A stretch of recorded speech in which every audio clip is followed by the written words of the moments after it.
आषाढी एकादशी निमित्त लाखो वारकरी पंढरीच्या दिशेने मार्गस्थ झालेले आहेत। नाशिकहूनही संत निवृत्तीनाथ महाराज यांची पालखी निघालेली आहे आणि आता वाजत गाजत नाशिकची सायकल वारी ही देखील पंढरीच्या दिशेने निघालेली आहे। आपण बघतोय शेकडोच्या संख्येने हे सायकलिस्ट आहेत।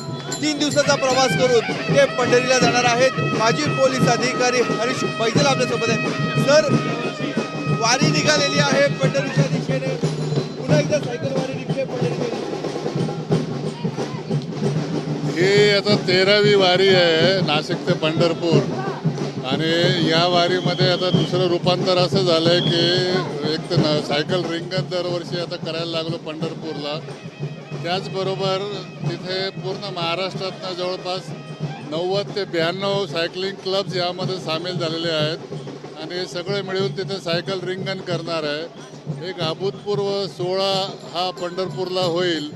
यावर्षीचे यजमान लातूर आहेत आणि आमचा उद्देश हा आहे की जे सायकलिंग करणारे जी मंडळी आहे त्यांचा ज्या गरजा आहेत, मूलभूत गरजा आहेत, त्याकडे लक्ष वेधण्याचा उद्देश आहे।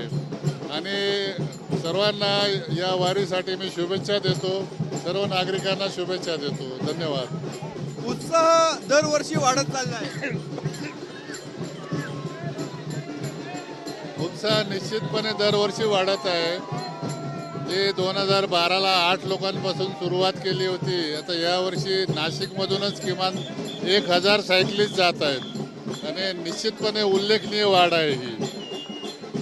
आपण बघतोय दरवर्षी आपण जनप्रबोधनेसाठी काही ना काहीतरी विषय घेत असतो। यावर्षी आपण सायबर क्राईमच्या बाबतीत अवेअरनेससाठी पथनाट्य तयार केलेलं आहे डॉक्टर मनीषा रौंदळ आणि त्यांच्या टीमने।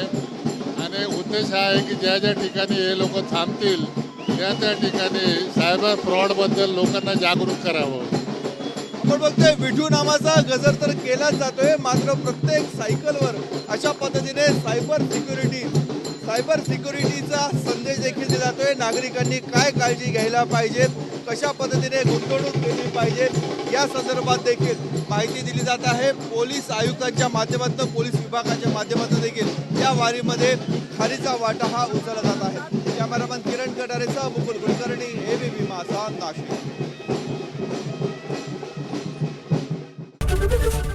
एबीपी माझा, उघडा डोळे बघा नीट।